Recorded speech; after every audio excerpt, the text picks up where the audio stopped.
Hello everyone, welcome back to our channel. I am Deepesh Sutar.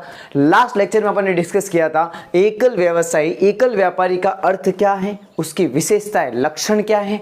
आज के lecture में हम डिस्कस करने वाले हैं एकल व्यापारी को कौन कौन से फायदे होते हैं और कौन कौन से उसके नुकसान झेलने पड़ते हैं। कि अगर आप एक एकल व्यापारी, सोल प्रोप्राइटरशिप बनते हो, खुद का बिजनेस शुरू करते हो अकेले खुद के दम पर, तो आपको कौन कौन से चैलेंजेस को सहन करना पड़ेगा, उनको डील करना पड़ेगा, कौन से चैलेंजेस को आपको फेस करना पड़ेगा और आपको कौन से फायदे होने वाले हैं, उनके बारे में हम डिस्कस करने वाले हैं। तो सबसे पहले बात करेंगे फायदों के बारे में, गुण के बारे में बात करेंगे, लाभ के बारे में बात करेंगे। तो चलिए, यहां पर ये मिस्टर कौन है? ये मिस्टर है पिंटू। कौन है? मिस्टर पिंटू। अब ये एकल व्यापारी, बिजनेस शुरू कर लिया अपन ने। इसने कौन सा बिजनेस शुरू कर लिया? इसने कोई भी एक बिजनेस शुरू कर लिया, XYZ।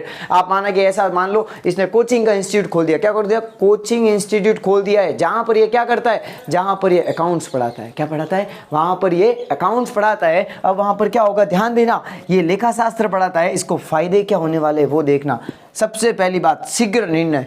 क्या? शीघ्र निर्णय। मतलब कोई भी डिसीजन लेना है तो ये जल्दी डिसीजन ले सकता है। क्यों? क्योंकि इसके पास कोई दूसरा बंदा है नहीं जो इसको बोलेगा नहीं यार ऐसे नहीं, ऐसे भी हो सकता है, ये काम तो हम ऐसे भी कर सकते हैं, यार यहाँ से नहीं, या फिर बच्चों को मार्केटिंग करने का तरीका ये होना चाहिए। नहीं, यहाँ पर कोई दूसरा इसको सलाह देने वाला है ही नहीं। तो सारे निर्णय किसको लेने? इसी को, खुद को, इसको सारे डिसीजन लेने हैं। इसलिए जो भी डिसीजन लेंगे, लिए जाएंगे, वो कैसे होंगे? फास्ट डिसीजन होंगे, क्विक डिसीजन होंगे। दूसरा फायदा क्या है? सूचना की गोपनीयता। देखो ध्यान रखना, सूचना की गोपनीयता।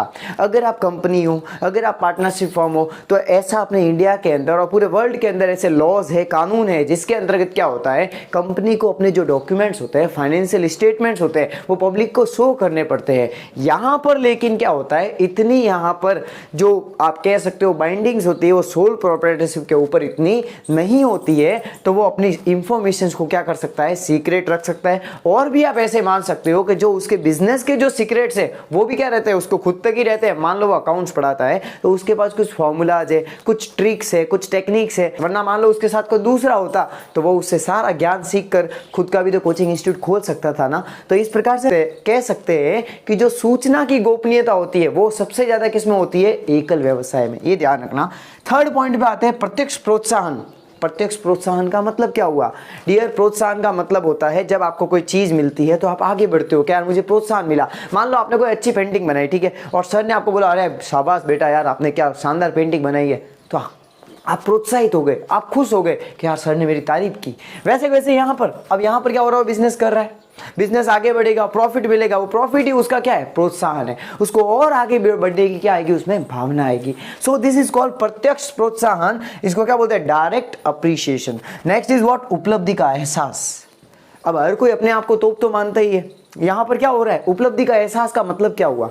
कि सब उसने अपने खुद के दम पर किया। उसने पैसे भी खुद लगाए, रिस्क भी अपने ऊपर ली, बिजनेस का मैनेजमेंट भी सारा उसने खुद किया। तो यहाँ पर उसको क्या आएगा? उपलब्धि का एहसास आएगा कि यार मैंने भी जिंदगी में कुछ तो उखाड़ा। समझ आ रही है मेरी बात? उसको क्या फील हो रहा है कि मैंने अपने बल पर, मैंने अपने दम पर ये बिजनेस शुरू किया और इतना इसको टॉप पे में लेके आया। तो उसको कौन सा एहसास होता है? उपलब्धि का एहसास होता है। नेक्स्ट पे आते हैं स्थापित करने एवं बंद करने में सुगमता। देखो ध्यान रखना, स्थापित करने एवं बंद करने में सुगमता। क्यों भाई? शुरू करने वाले भी खुद ही थे तो बंद करने वाले भी खुद है। क्यों? अब माना कि ऐसा हो जाए, मर जाए वो, उसकी डेथ हो गई, बिजनेस बंद हो गया, दिवालिया हो गया, बिजनेस बंद हो गया।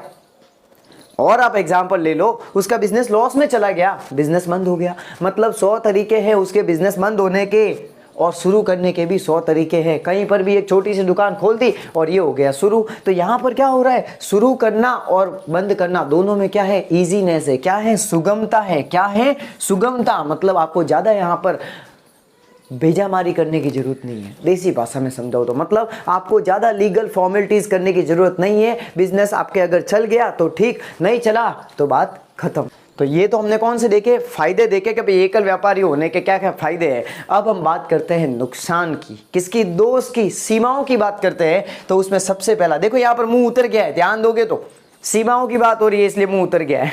पहला क्या है? सीमित संसाधन।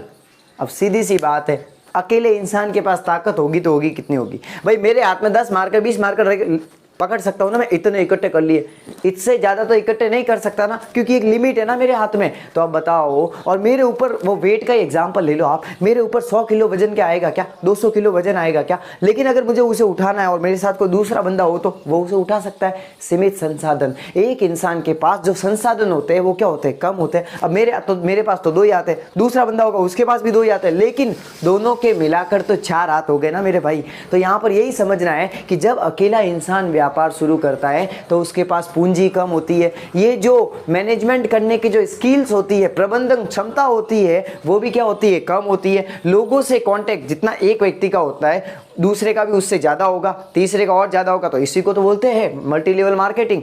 जब लोग मिलते हैं, आपस में मिलकर कार्य करते हैं, बहुत सारे लोग मिलकर कार्य करते हैं, तो क्या होता है, एक फ़ायदा मिलता है। कौन सा फ़ायदा, रिसोर्स का फ़ायदा। वो सारे मिलकर पूंजी लगाएंगे, लॉस को भी सारे लोग वहन करेंगे, प्रॉफिट भी क्या होगा, बटेगा, सीधी सी बात है।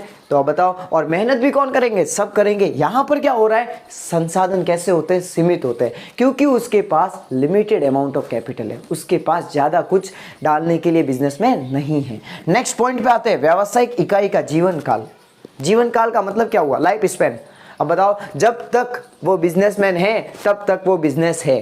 अब बताओ, कंपनी है, ठीक है, कंपनी का एग्जांपल लो, धीरू भाई अंबानी कब के गए, कंपनी चल रही है कि नहीं चल रही है, चल रही है, क्योंकि वो कंपनी है। कंपनी और कंपनी का जो शुरू करने वाले दोनों को क्या माना गया है, गवर्नमेंट ने, कानून, कंपनी अधिनियम ने क्या कहा है, कंपनी और कंपनी के जो सदस्य है वो दोनों क्या है, अलग है। Company is an artificial person, citizen नहीं है कोई, लेकिन एक आर्टिफिशियल पर्सन है, कृत्रिम व्यक्ति है। भले चाहे सदस्य मर जाए लेकिन कंपनी जिंदा रहती है। लेकिन यहाँ पर क्या होगा, अगर वो बिजनेसमैन मर गया तो वो दुकान भी बंद हो गई।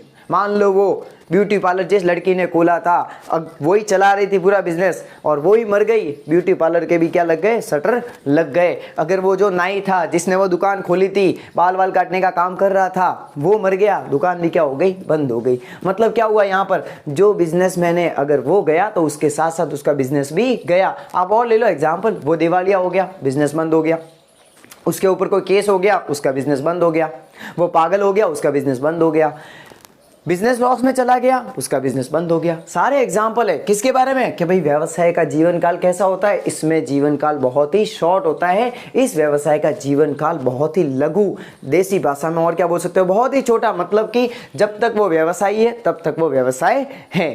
नेक्स्ट पे आते हैं असीमित दायित्व। अब ये बात तो होनी ही थी, सब जब खुद के ऊपर तीर ले रहे हो, पैसे भी खुद लगा रहा है, मैनेजमेंट भी खुद कर रहा है, पूरा बिजनेस का मतलब सारी जो भी जितनी भी मैनेजमेंट करना है, प्रबंधन करना है, पूंजी लगाना है, जोखिम वहन करना है, सारे काम वो कर रहा है। तो यहाँ पर क्या आ रहा है, असीमित दायित्व, उसके ऊपर अनलिमिटेड लायबिलिटी है। अगर मान लो मैं कहूँ वो बिजनेस लॉस में चला जाए, ठीक है, तो बताओ सारा भरना किसको है, सब कुछ जितना भी लॉस है वो सब उसे ही भरना है। और कहाँ से भरना है, अगर जेब में नहीं है तो अपना घर बेच के भी उसको भरना पड़ेगा। लेकिन कंपनी में क्या होता है, जो शेयर होल्डर होते हैं, आपके ये आगे आएगा टॉपिक, 12th में भी आप पढ़ोगे, जो शेयर होल्डर होते हैं, माना है कि 10 रुपए का शेयर है, उन्होंने 8 रुपए उस शेयर के ऊपर पेड कर दिए अगर, और 2 रुपए पेंडिंग है, तो अब वो जो 2 रुपए है वही उन्हें भरने हैं। अगर कंपनी लॉस में भी चली जाए तो 2 रुपए से ज्यादा उनसे कभी मांगे नहीं जाएंगे, सीधी सी बात है। लेकिन यहाँ पर क्या होगा, अगर वो बिजनेस बंद हो गया, अगर वो बिजनेस लॉस में चला गया, तो व्यापारी को खुद के घर के बर्तन भी बेचने पड़ेंगे और वहाँ पर वो पैसे चुकाने ही पड़ेंगे, अदरवाइज उसको क्या घोषित कर लेंगे, दिवालिया घोषित कर लेंगे। तो हम कह सकते हैं कि यहाँ पर जो एकल व्यवसायी है उसका दायित्व कैसा होता है, असीमित दायित्व होता है। नेक्स्ट पे आते हैं सीमित प्रबंधन योग्यता, ये मैनेजमेंट। अब बताओ, एक ही व्यक्ति क्या सारे काम कर लेगा, भाई सीधी सी बात है, एक ही बंदा सब चीज़ों में तो एक्सपर्ट नहीं हो सकता है ना, लिमिटेड चीज़ों में हो सकता है। मैं खुद आपको इंग्लिश पढ़ाता हूँ, ठीक है, बिजनेस स्टडीज पढ़ाता हूँ, इकोनॉमिक्स पढ़ाता हूँ, अकाउंट्स पढ़ाता हूँ, लेकिन क्या मैं आपको मैथमेटिक्स पढ़ा सकता हूँ क्या, नहीं ना। क्या मैं आपको केमिस्ट्री पढ़ा सकता हूँ, फिजिक्स पढ़ा सकता हूँ, नहीं ना। सीधी सी बात है, लिमिटेड होती है। अब भाई क्योंकि अपने को कॉमर्स अपना फील्ड है तो उसमें पढ़ा सकते हैं। तो अब बताओ, जो बिजनेसमैन है क्या वो फाइनेंस का भी देखेगा, ठीक है, मार्केटिंग का भी देखेगा, बाहर का प्रोक्यूरमेंट, माल कहाँ से लाना है, माल कैसे बेचना है, टर्म्स एंड कंडीशन क्या रखनी है, ग्राहकों के साथ मैनेजमेंट कैसे करना है, ग्राहकों से डील कैसे करना है, सारे काम उसी को करने हैं। तो यहाँ पर बताओ, क्या इतनी क्षमता सारी एक ही व्यक्ति में हो सकती है? रेयर केस में होता है, होती भी है, लेकिन हर एक केस में तो आप नहीं मान सकते ना कि जनरली ऐसा हर एक में होता है। तो वही बात यहाँ पर कही जा रही है कि जो एकल व्यवसाय होता है उसकी जो प्रबंधन क्षमता होती है वो क्या हो जाती है, लिमिटेड हो जाती है, उसकी प्रबंधन क्षमता में कमी होती है, क्योंकि एक से भले दो, दो से भले चार, सीधी सी बात है। जब चार लोग मिलकर कार्य करते हैं तो चार दिमाग काम कर रहे होते हैं, चार खोपड़ियां साथ में काम कर रही होती है। सो इन शॉर्ट आज अपन ने क्या देखा कि एकल व्यापारी जो होता है उस व्यवसाय को अगर आप करते हो तो आपको कौन से फायदे होते हैं और कौन से नुकसान हो सकते हैं उनके बारे में जाना, मतलब गुण और दोष, लाभ, सीमाएं, जो भी आप कहना चाहो। अगर आपको इसमें किसी भी पॉइंट में कोई डाउट है, एक भी पॉइंट में, एक भी हेडिंग में, तो आप मुझे कमेंट में जरूर बताना और इस वीडियो को अपने सभी फ्रेंड के साथ जरूर शेयर करना। ये वीडियो स्पेशली आरबीएससी वाले बच्चों के लिए बनाए गए हैं और ये सब Hindi medium plus English medium दोनों में मैं एक्सप्लेन कर रहा हूँ, तो ये सारे लेक्चर्स आपके लिए बहुत ही बेनिफिशियल है। और आपके पास कोई सुझाव है तो मुझे कॉमेंट सेक्शन में जरूर बताएं। अब मिलेंगे नेक्स्ट लेक्चर में, तब तक के लिए पढ़ते रहिए, स्वस्थ रहिए, मस्त रहिए। Thanks for watching. जय हिंद, वंदे मातरम।